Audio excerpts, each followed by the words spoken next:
नमस्ते एवरीवन। देखो बच्चों, आज अपन स्टार्ट करेंगे चैप्टर सेकंड, जिसका नाम होगा क्लासिफिकेशन ऑफ मोलस्का।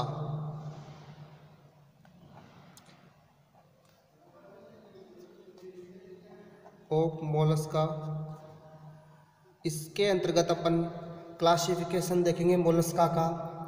तो सबसे पहले बात करें अपन संघ मोलस्का जंतु जगत का दूसरा सबसे बड़ा फाइलम है। दूसरा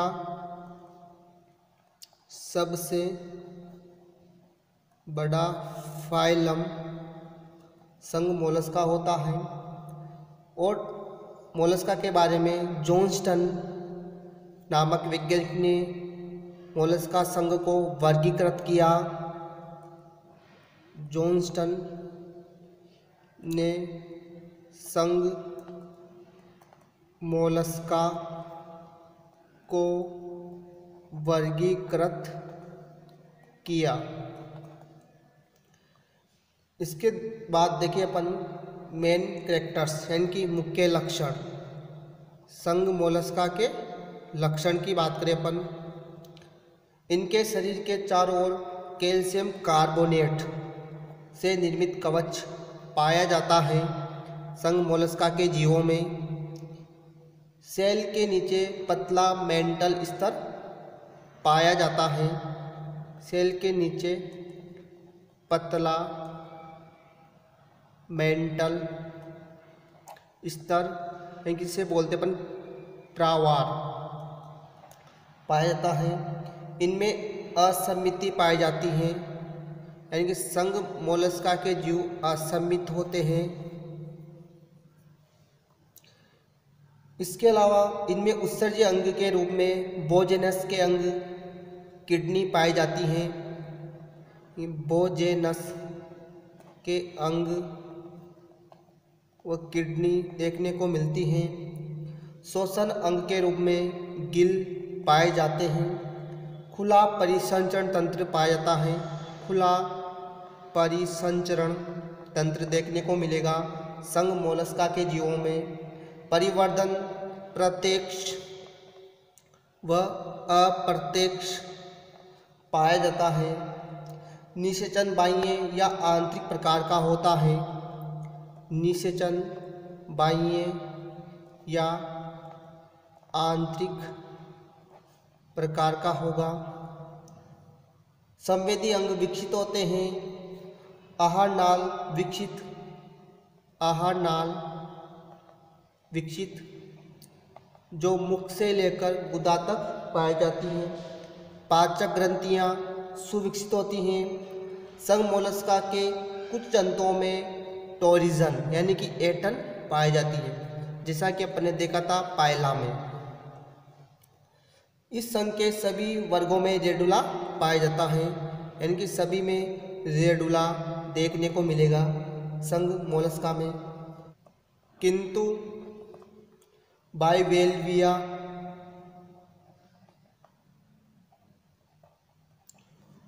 वर्ग इसमें आता है यूनियो में रेडुला नहीं पाया जाता यानी कि बाइवेल्विया जो वर्ग होगा इस वर्ग के अंदर यूनियो प्रेजेंट होता है यानी कि यूनियो पाया जाता है और यूनियो के अंदर रेडुला देखने को नहीं मिलता है।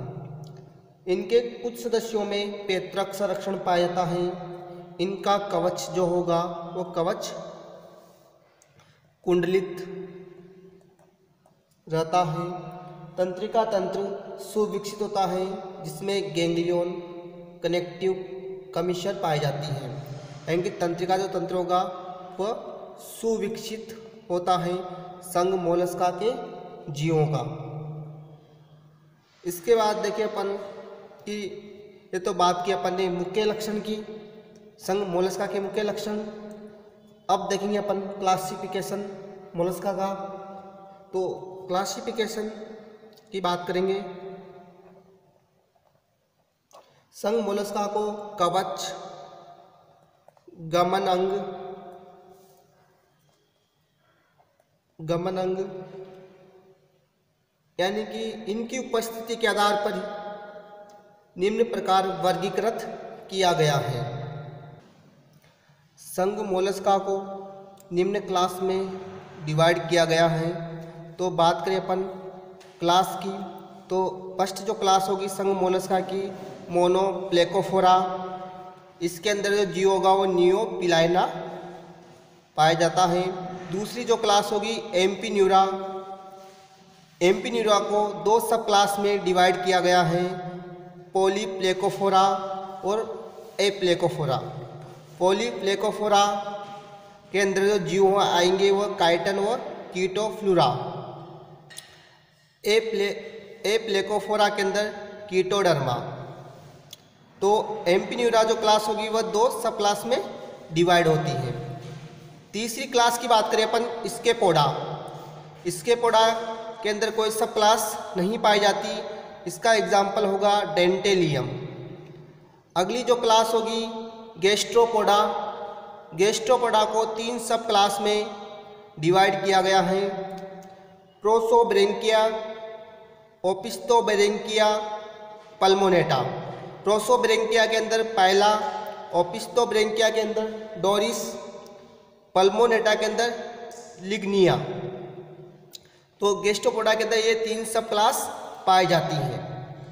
अगली क्लास की बात करें अपन बाइवेल्विया, इसके अंदर कोई सब क्लास नहीं होती, इसमें जो जीव होगा वो यूनियो पाया जाता है। अगली क्लास की बात करें अपन सिपेलोपोडा, और इस सिपेलोपोडा को तीन सब क्लास में डिवाइड किया गया है, न्यूटिलोइडिया, इसका एग्जाम्पल होगा न्यूटिलस, एमोनोइडिया, एग्जाम्पल होगा सिरेटाइटिस या पेकिडिस्कस।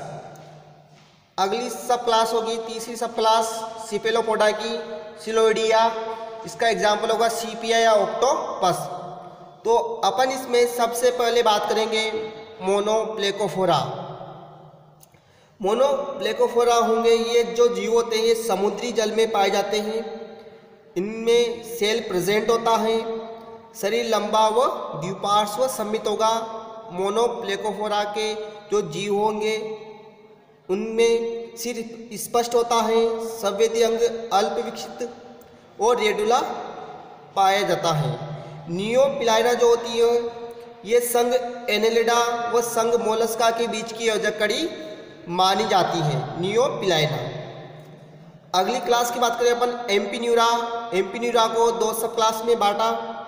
तो इसमें बात करेंगे अपन एम्पीन्यूरा की विशेषता, समुद्री जल में प्रेजेंट होते हैं, कवच प्रेजेंट होगा, सिर स्पष्ट होगा, संवेदी अंग जो होंगे वह अल्प विकसित होते हैं, रेडुला पाया जाता है और एटन इनमें नहीं पाई जाती।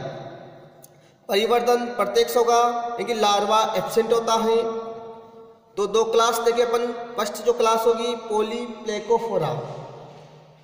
तो पॉलीप्लेकोफोरा जो होंगे समुद्री जल में पाए जाते हैं, इनका शरीर अंडाकार होता है, कवच या सेल पाए जाते हैं, इनकी शरीर के जो बाहरी आवरण होगा वह उस पर कवच पाया जाएगा, इनकी जो कवच होगा वो कैल्शियम कार्बोनेट से बना हुआ होता है।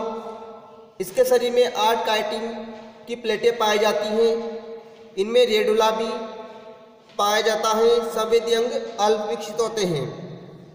एप्लेकोफोरा जो होगा ये समुद्री जल में प्रेजेंट होते हैं, रेडुला प्रेजेंट होगा, कवच आश्रित होता है, संवेदी अंग विकसित, बाह्य कंकाल कुछ मात्रा में काइटिन से निर्मित होता है एप्लेकोफोरा के जीवों का। इसका जो एग्जाम्पल देखें अपन कीटोडर्मा एप्लेकोफोरा में। तीसरी क्लास की बात करें अपन स्केपोडा यानी डेंटेलियम,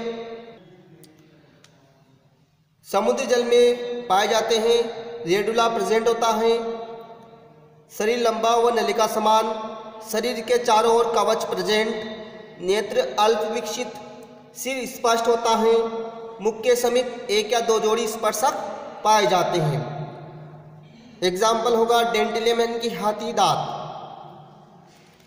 इसके बाद बात करें अपन गैस्ट्रोपोडा, इसको 3 सब क्लास में डिवाइड किया गया है।